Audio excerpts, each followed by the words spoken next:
en nuestra primera clase de química pues vamos a hablar un poquito del método científico, ¿no? En algunas bibliografías existen algunas formas de ver el método científico como sus pasos, ¿no? La base fundamental pues para las investigaciones tanto en física, química, biología pues siguen el método científico, desde hacer una tesis doctoral, etcétera, etcétera, de maestrías, de ingeniería. La estructura es exactamente la misma. Tal vez puede variar unos nombres o su profundidad, pero lo importante es tener en cuenta los pasos fundamentales de eso, ¿no? Ahora pues los pasos importantes que vamos a mencionar es el primero es realizar una observación. Y aquí mucho cuidado, ¿no? Vamos a poner observación. Eso es nuestro primer paso del método científico. Pero cuando yo digo observación me estoy refiriendo pues a una medida, a realizar una medida o reconocer algún patrón, ¿no? O cuando yo veo un fenómeno físico o cuando está lloviendo, etcétera, etcétera, un fenómeno químico, la oxidación. La observación por lo general nosotros lo relacionamos con una persona y a veces lo relacionamos con sus sentidos. ¿Ya? Entonces una persona a mí hace una observación por medio de sus sentidos, ¿no? Por qué sé yo, a veces pensamos que solamente está relacionado con sus ojos. No, puede ser el tacto, puede ser a través de escuchar, etcétera, etcétera. Eso es una observación, usar todos mis sentidos. Pero aparte de utilizar todos mis sentidos, yo también, un observador no necesariamente debe ser una persona, digamos, la que está midiendo directamente esa cantidad. Para hacer una observación también puede estar un instrumento de medida. Es decir que un instrumento de medida. Es decir que básicamente un observador, cuando yo hablo en física o en química, dicen un observador, ¿no es cierto?, que está, qué sé yo, en un sistema de referencia, qué sé yo.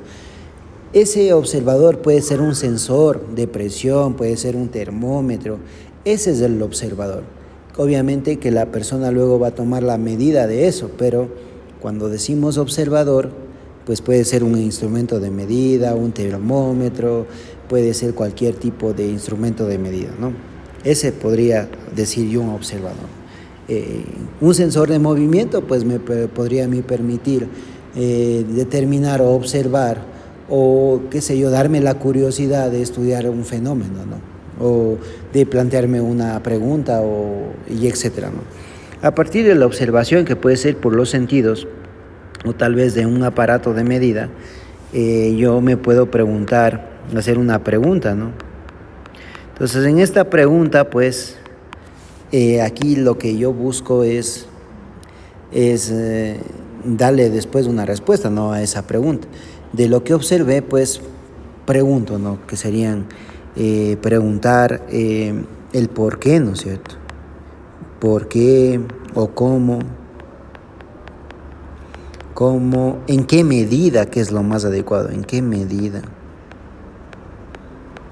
Etcétera de preguntas, ¿no es cierto?, que nos pueden ayudar, estas palabras nos pueden ayudar a hacer una pregunta más adecuada, ¿no? Y la 3, pues yo me planteo una hipótesis.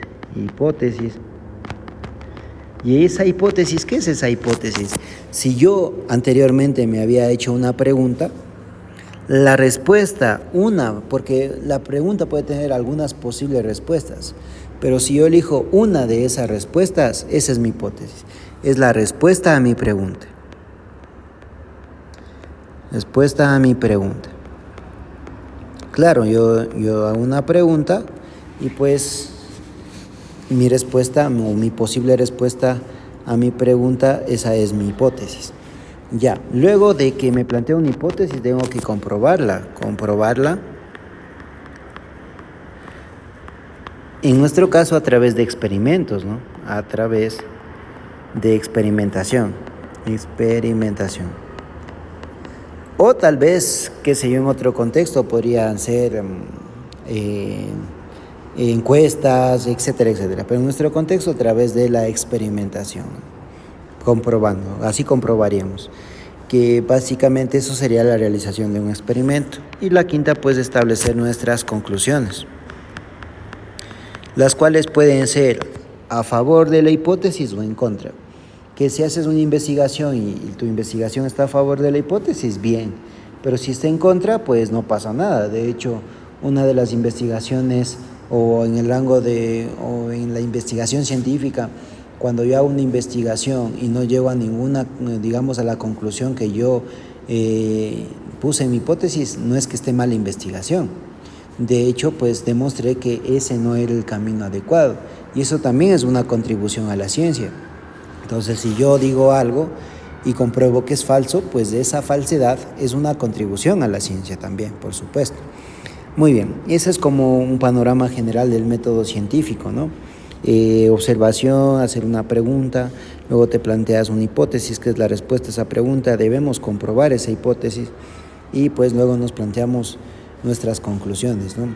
Y obviamente si esto es un método, digamos, de repetición también, si de una forma no funcionó o mi hipótesis no funcionó, pues voy y busco pues otra, ¿no?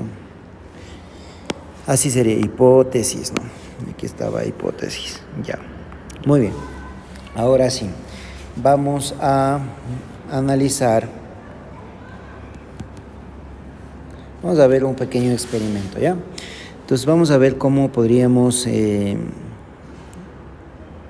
un ejemplo, verificar pues el método científico, ¿ya? Entonces aquí tenemos a una serie de experimentos que también les recomiendo que lo hagan.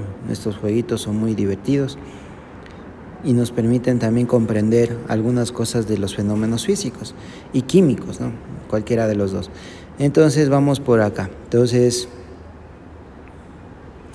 aquí tenemos una mezcla, ¿no? Dice cantidad de soluto y volumen de solvente. Es como que tuvieses un ejemplo facilito. Tienes leche y tienes azúcar. La leche sería el solvente, ¿de acuerdo? Y el azúcar sería el soluto, ¿de acuerdo?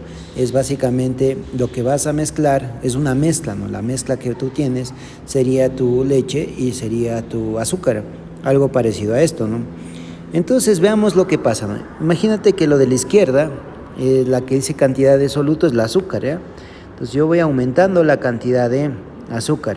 Entonces la concentración va a ir ¿qué? Aumentando. Es decir, la concentración es la cantidad, es la relación entre la cantidad de soluto dividido por la cantidad de solvente.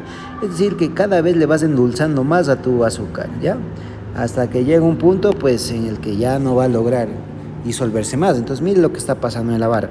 Conforme yo varío la cantidad de soluto o de azúcar, imaginemos, si yo baja la concentración que tengo de eso. Entonces aquí yo puedo plantear el método científico tranquilamente, muy sencillo. ¿Cuál sería la idea? Primeramente yo estoy observando que tengo una mezcla en la cual tengo dos cantidades, ¿no? Esa sería mi observación. Ahora mi pregunta es, ¿cómo, no es cierto? ¿Cómo cambia la concentración si yo voy agregando, en este caso, imaginémonos que es azúcar, ¿no? Entonces yo diría, si yo agrego la hipótesis, diría yo, si yo agrego mayor cantidad de azúcar o mayor cantidad de soluto, que es en este caso, aumenta la concentración. Y luego pues voy a hacer mi experimento, ¿no? Que sería este que voy a hacer. Entonces aquí tengo agua, tengo una cantidad de agua aquí, ¿no es cierto? La cantidad de agua, o puede ser la leche que yo les había mencionado. Y voy a ir aumentando la cantidad de azúcar. Entonces como yo voy observando, pues aumenta mi concentración. Ese sería mi experimento. Entonces como conclusión, ¿qué voy a obtener? Que efectivamente cuando yo aumento la cantidad de soluto, el azúcar en el vasito de leche aumenta la concentración, es decir, se hace más dulce, ¿no? Ese sería un ejemplo del método científico, ¿no? Observo, luego me hago una pregunta, planteo una hipótesis, compruebo esa hipótesis si es verdadera o falsa, y pues a partir de eso obtengo mi conclusión. Esa sería como que una introducción al método científico.